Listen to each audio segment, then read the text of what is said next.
Rahayu, Rahayu, salam budaya, salam pecinta pusaka untuk semua saudaraku yang ada di Indonesia ataupun yang ada di luar negeri. Kembali lagi bersama saya Vicky Wijaya. Kali ini saya akan mereview beberapa pusaka Nuswantara Indonesia. Ya, diantaranya ada pusaka yang termasuk artefak peninggalan Nusantara Indonesia pada era tua, era Kabudan. Biasanya disebut era Kabudan karena pada waktu era kerajaan Hindu-Buddha. Tapi sebelum review itu, saya review satu pusaka yang menurut saya istimewa, luar biasa. Ini adalah pusaka era Tuban Majapahit, pusaka Tuban era Majapahit. Kita langsung aja kita lihat ini pusakanya, warangganya ya. Ori gawan, warangganya ori bawaan. Ini kemarin saya dapat memahari pada waktu pameran di Surabaya, di Dunggulkar, di Paguyuban Brojowahni, Surabaya, Paguyuban baru yang mengadakan pameran yang cukup sukses di Surabaya. Ini salah satunya pusakanya, belum bisa saya review memang.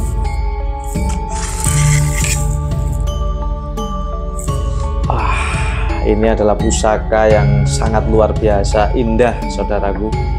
Auranya juga sangat enak.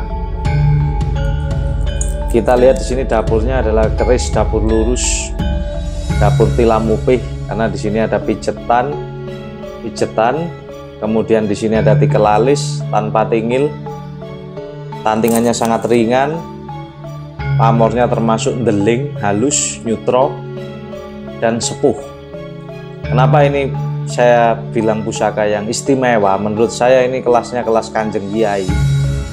Karena di sini ada paduan tiga pamor dengan teknik yang berbeda dalam satu pusaka. Ya. Apa saja sih yang ada di pamor pusaka ini? Yang pertama, di sini di bawah ini ada seperti Jungi Sindonyo. Di sor-soran ini ya. Lihat jelas ya, ini Jungi Sindonyo, yaitu tergolong pamor melumah. Dalam kategori pembuatannya ini pamor melumah, Jungi Sindonyo. Kemudian di tengah ini ada Banyu Mili, nyekerak sedikit, nyekerak ini. Nah, ini Banyu Mili, Jungi Sindonyo, Banyu Mili. Banyu Mili ini tergolong pamor miring, saudaraku. Bayangkan pembuatannya bagaimana satu pusaka ini. Ada pamor melumah, ada pamor miling, ada pamor tiban, pos putah di atas sendiri. Ya.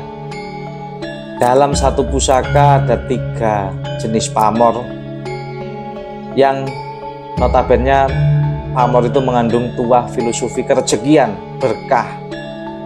Kerejekian, berkah.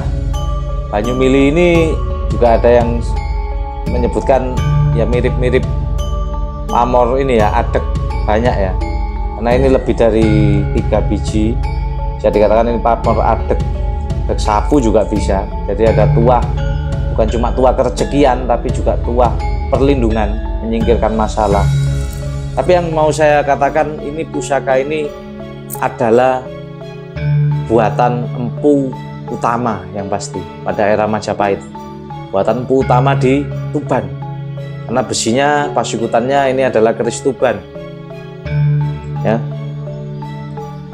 Dan seloroknya nampak jelas kehijauan, hitam kehijauan, seperti tanah ini, tanah liat yang hijau itu. Bayangkan dalam pembuatannya bagaimana sulitnya membuat satu pusaka ini dengan beberapa teknik. Yang pasti ini adalah buatan empu utama pada era Majapahit di Tuban. Sedangkan di bawah gonjonya ini ada pamor bulat-bulat, yaitu bisa dikatakan gonjo sumber mas. Di bawahnya sumber mas, sampingnya sumber mas, bulat-bulat ya ini ya, bulat, bawahnya bulat-bulat, sampingnya ini juga sumber mas. Gonjonya aja pamornya udah sumber mas. Yang dipercaya tuahnya memberikan kerejekian berlimpah, kerejekian. Ibarat sang pemilik pusaka ini tidak akan kekurangan sandang pangan, berkah rezeki, dilindungi. Dari kita lihat baca dari pamornya ya saudaraku ya. Dan Anda pada era tahun sekarang 2023 sangat sulit. Saya jamin mencari pusaka yang sepuh, tus, ini tangguh, utuh, sepuh dengan paduan 3 pamor dalam satu pusaka itu sulit. Adapun maharnya saya pastikan pasti tidak murah. Dengan kondisi yang seperti ini utuh ya, maharnya mungkin ya sudah bisa di atas 10 juta. Karena apa? Dalam pusaka itu yang pertama kita menilai sebuah seni, nilai seninya. Kedua, kelangkaan, saudaraku. Ketiga, kondisinya bagaimana, utuh tidaknya bilanya. Dan yang keempat, kita tahu kita memelihara pusaka juga ada unsur yang tidak kelihatan, yaitu daya dari pusaka itu yang diharapkan membawa manfaat, membawa berkah untuk pemilik itu sendiri. Ini gonjonya, paksinya agak maju ke depan dari gonjo, nggak pas di tengah. Ini menunjukkan juga eranya, makanya saya sebut ini pasikutannya era Mojopahit. Paksinya agak ke depan, nggak terlalu di tengah ataupun nggak terlalu ke belakang. Era Mojopahit awal. Beberapa spiritual banyak yang mengeklaim, bilang dari pencarian kita ini buatannya salah satu empu andalan Mas di Tuban. Ada yang bilang ini yasannya empu Jigja. Ada yang bilang kalau Bekel Jati tidak masuk Mas materialnya. Ada teman-teman yang bilang ini yasannya empu Panekti, yaitu kakaknya empu Bekel Jati. Yang dulu saya pernah dapat empu Bekel Jati. Itu kita wallahu alam, kita juga tidak tahu. Tapi yang pasti dari ciri-ciri pusaka ini pusaka Mojopahit dengan ukuran yang tidak terlalu panjang ya. Mojopahit ini ukurannya antara 33 sampai 36, maksimal 35 biasanya. Ini sekitar 35, 34, 35 panjangnya. Kualitas besi dan pamor yang deling cukup bagus, halus, neutral, paduan pamor melumah, pamor miring, dan pamor tiban. Ini yang saya kategorikan pusaka ini cukup layak menjadi koleksi karena cukup langka, dan pasti ada pun pemilik-pemilik di kolektor-kolektor ataupun di teman-teman yang lain pasti maharnya udah di atas 10 juta rupiah. Ini kalau ngomong masalah nilai ya, karena kita berbicara logis saja, logika. Pusaka seperti ini sudah sangat langka, saudaraku. Dan kalau saya baca dari pamor, pusaka ini mengandung tuah kerejekian yang sangat baik, sangat bagus. Tuah kerejekiannya, keberkahan, ketentraman rumah tangga, juga ada tuah perlindungannya. Ya bisa kita logikakan buatan empu utama. Tidak mungkin empu biasa-biasa membuat dengan 3 jenis paduan pamor pada satu pusaka, tidak mungkin. Pasti ini empu yang sudah sangat mumpuni dalam pembuatan pusaka ataupun dalam tirakatnya untuk menyambung sebuah doa dan energi yang dikandungkan dalam sebuah pusaka ini ya. Jadi saya sangat senang sekali dengan pusaka seperti ini. Ini wingitnya ada, unsur wingitnya, terus ketentraman di hati ini ada, memang menenteramkan karena dilihat ini indah, saudara. Kita lihat ini aja udah seneng, indahnya ada, wingitnya juga ada karena pasikutan Mojopahit seperti ini. Tangkas kerisnya itu kecil tapi tangkas ya. Keris Mojopahit itu nggak terlalu besar, tapi powernya di atas rata-rata, di atas keris-keris Mataram ataupun era-era sesudahnya ya. Era-era sesudahnya, era-era Mataram, HBPB itu kalau saya pribadi nggak ngalahkan auranya keris Mojopahit. Mojopahit ini wingit dan terkenal ampuh, makanya banyak pecinta keris Mojopahit yang fanatik di keris Mojopahit ada, fanatik di keris Pajajaran ada, fanatik di keris Tuban ada, karena mereka mengalami beberapa kejadian di luar nalar yang memberikan manfaat atau berkah dari merawat sebuah pusaka ya. Ini pusaka yang sangat langka, saudaraku, bisa dijadikan acuan, referensi. Ini pusaka yang tos, wingit, termasuk utuh pamornya, meskipun di sini ada aus putus-putus sedikit, cuma kan masih terlihat sangat jelas, tidak mengurangi keindahannya. Pokok ini pusaka 3 pamor yang cukup istimewa menurut saya. Ya, mungkin itu yang pertama. Terus yang kedua kita bahas ini baru kemarin kita dapat hunting. Di sana nggak sempat buat konten karena sudah sangat malam, saya tugasnya kolektor. Terus kita hunting ke luar kota, dapat ini. Wah, ini luar biasa ini saudaraku. Ukurannya ini ya, segini ya. Ini yang disebut pedang lar bangau. Kenapa disebut pedang lar bangau? Ini seperti lar itu kan sayap, seperti sayapnya burung bangau. Patinanya terlihat sangat jelas. Ini tidak dicuci, belum dicuci full. Jadi awal ini temuan, saudaraku. Ini temuan Sungai Berantas Kediri. Temuan lama, ini bekas kolektor, ini temuan tahun 90-an, terus kemudian dibuatkan marangka, dibuatkan handle yang sesuai dengan motif aslinya, seperti di candi.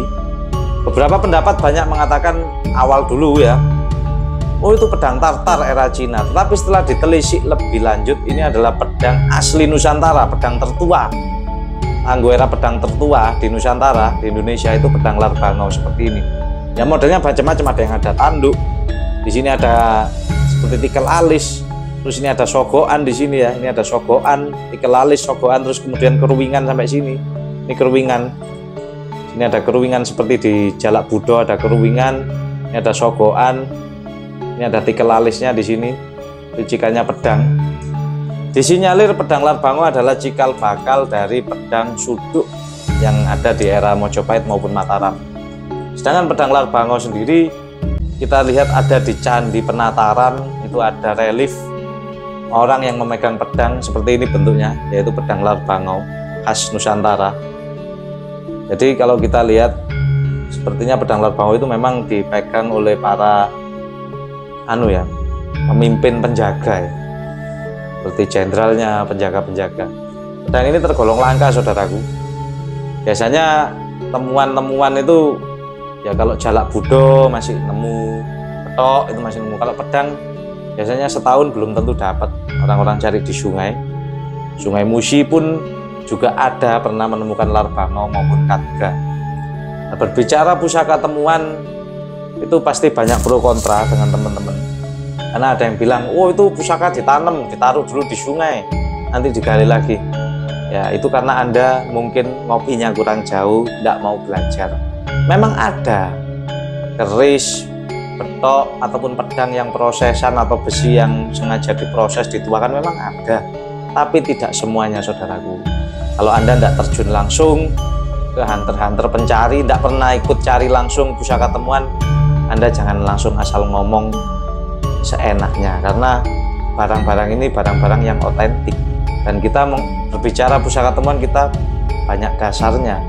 Ada dasar-dasar temuan-temuan lama di majalah-majalah keris lama, ada temuan tahun 90, tahun 70. Ada pusaka-pusaka memang tinggalan keraton yang dapurnya petok. Dan semua itu ada dasar, dan kita juga sharing-sharing ke beberapa pakar, teman-teman perkerisan yang sudah main keris sejak era 80-an, 90-an, bahkan sudah puluhan tahun main pusaka. Ya, memang pusaka temuan ini harus belajar, harus jam terbang, nggak bisa asal-asalan. Sangat indah ya saudaraku ya lar bangau, menunjukkan kegagahan. Ini memang kalau menurut sejarahnya memang dulu dipakai berperang. Ini bisa buat nyabet, bisa buat nusuk, karena di sini sisinya tajam. Ini nggak tajam yang sini punggung. Sangat indah dan gagah, menunjukkan kebesaran bangsa kita pada era itu. Era Singosari, Sriwijaya, dan Kediri sudah memiliki pedang yang segagah ini. Bahkan kalau kita berbicara abad Sriwijaya, Medang Gamulan abad 8 sampai 10, abad 12 Singosari, berarti pedang ini sudah ada sejak era itu.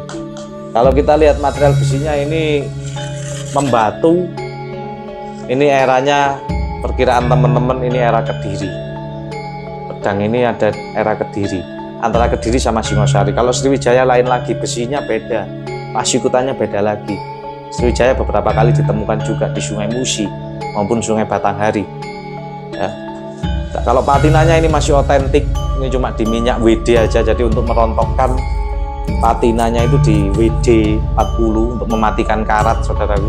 Di karat itu lama-lama mati. Kalau kita cuci dengan air jeruk ataupun Karangasem Sitrun biasanya hancur. Sayang sekali nanti kalau hancur. Tapi kebetulan ini masih sangat prima kondisinya, masih tergolong utuh. Dengan temuan sungai memang banyak yang utuh, ini tapi masih tergolong lumayan utuh, tinggal nyuci aja. Sama kolektor sebelumnya benar-benar pusaka ini dirawat sampai dibuatkan warangka, handle seperti ini, dan di minyak ini sudah berapa tahun di minyak terus. Ini udah banyak yang copot patinanya, karena dengan minyak WD itu kan karat itu mati dan luntur sendiri, maksudnya nanti jatuh sendiri, tapi prosesnya lama. Yang ketiga ini wedung, ini juga temuan ya. Nah, kita buka. Ini kebetulan sudah diwarangi yang wedung lah. Ini hancur, limpis kan saudaraku, hancur kemakan usia.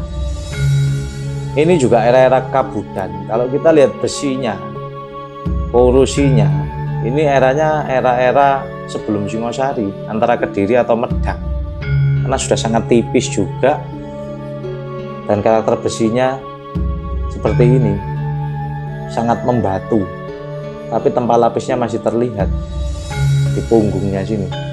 Ini ada metuknya, ini handle-nya juga orinya. Ini awalnya hijau, yaitu perunggu, cuma ini dicuci akhirnya kuning. Dulu kuningnya keemasan karena dipegang-pegang tangan terus, akhirnya muye lagi, akhirnya timbul patina lagi agak hitam.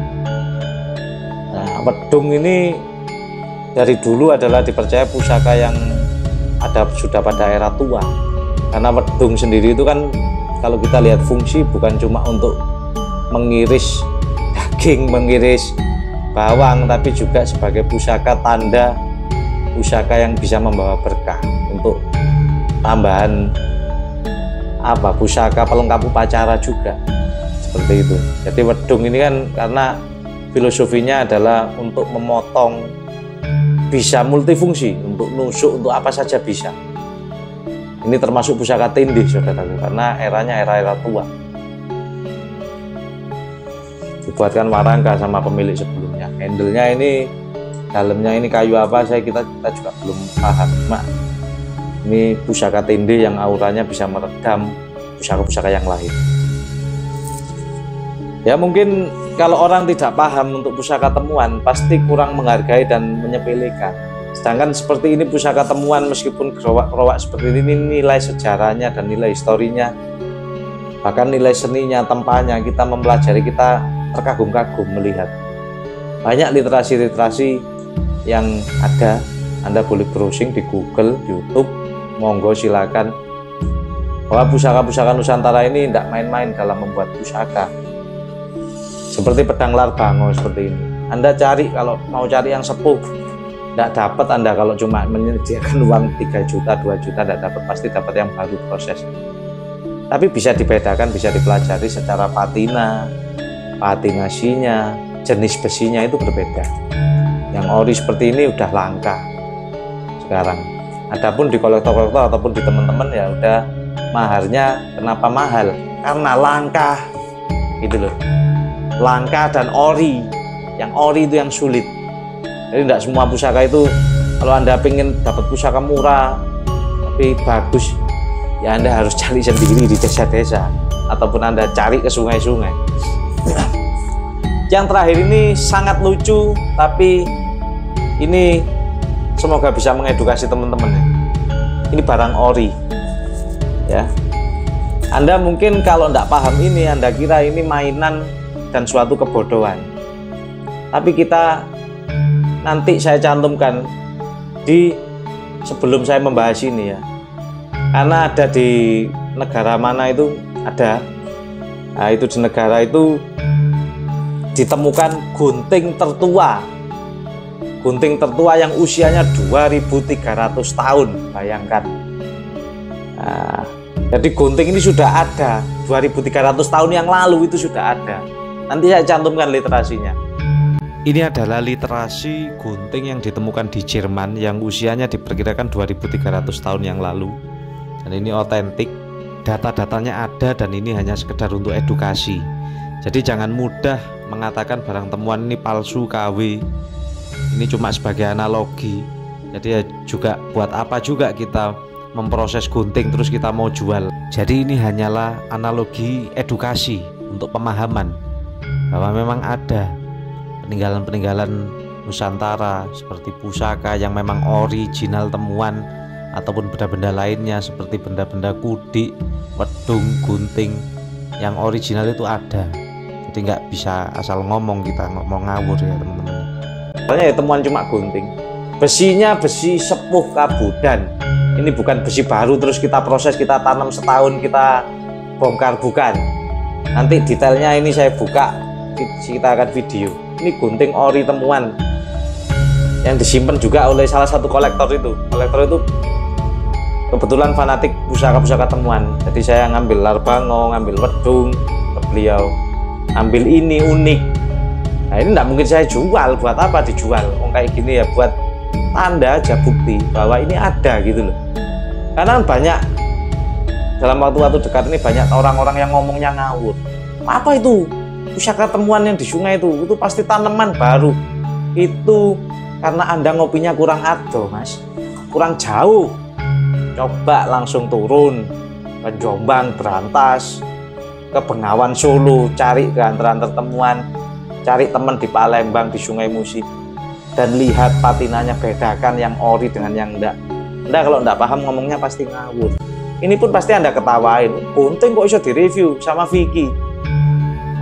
Saya kasih tahu literasinya, ada di luar negeri loh ini literasinya.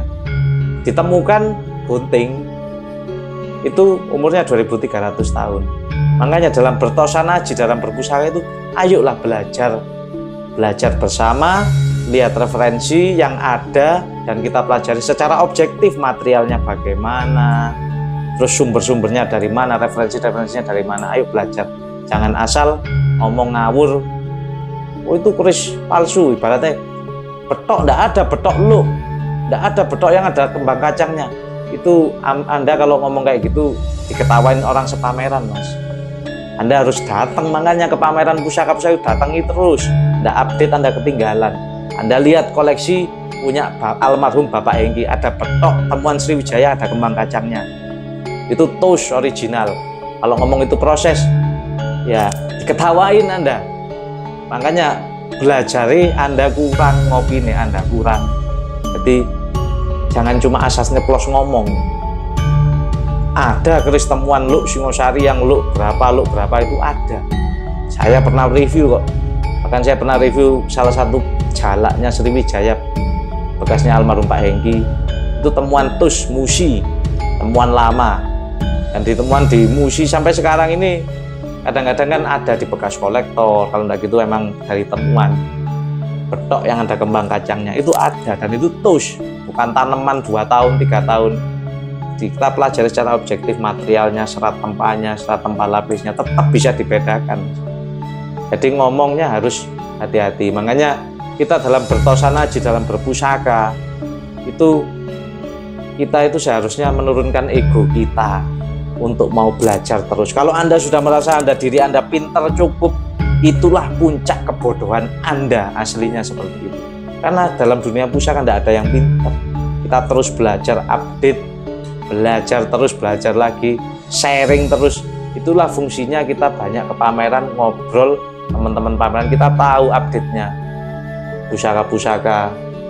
Nah, nanti pusaka yang baru prosesan malah itu yang Anda bilang sepuh. Kadang seperti itu, terbalik karena pemahaman Anda dangkal, ngopine kurang ado, jarang pameran, jarang datang. Akhirnya keris yang prosesan, keris yang kamardikan diproses halus bagus, itu Anda bilang sepuh. Nah itu Anda sudah salah. Jadi makanya dalam dunia pusaka ayo belajar bersama, jangan merasa pinter, jangan merasa diri Anda sudah hebat. Karena dalam berpusaka ini kita lebih mengenal jati diri bangsa kita. Ilmu orang Jawa yang paling tua itu ilmu padi, semakin berisi semakin menunduk, seperti orang biasa. seperti itu. Jadi nggak ada yang pinter, sebenarnya sama aja, tinggal siapa yang lebih paham dulu. Itulah fungsinya kita sharing, kita datang, kita berteman dengan teman-teman bakul seperti apapun, teman-teman pemahar pusaka yang lain. Kalau Anda sudah alergi sama bakul keris atau alergi tidak mau deket-deket dengan teman-teman yang memaharkan keris, selamanya Anda tidak mungkin pernah pinter. Pasti Anda akan bodoh terus dengan pemahaman Anda yang keras kepala, tidak mau belajar dan tidak mau berkawan menambah saudara. Gitu loh.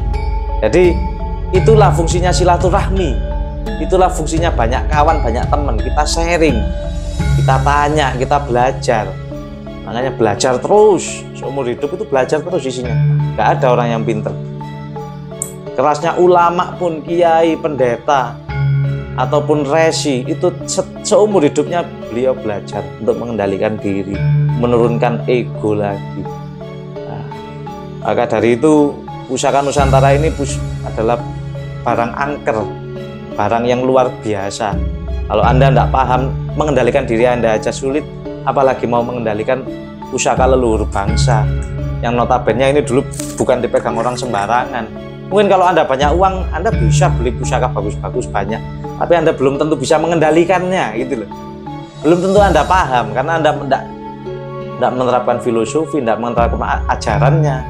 Ajaran Nusantara semakin tua, semakin berisi padi, semakin berisi, semakin menunduk. Itu ilmu yang rendah hati Anda masuk. Seperti itu. Makanya banyak, saya punya teman-teman kolektor-kolektor kerisnya banyak, ratusan, bagus-bagus terus sepuh-sepuh. Cuma kok kayak gak ada yang ampuh gitu loh. Dia sendiri nggak dihargai sama orang lain. Nggak ada wibawanya, nggak ada. Padahal punya keris nogo, punya keris ini. Dia seperti nggak punya wibawa. Ya karena nggak diterapkan itu tadi, filosofi yang dari pusaka nggak diterapkan dalam kehidupan. Mungkin omongannya ngawur, asal ngomong seenaknya sendiri.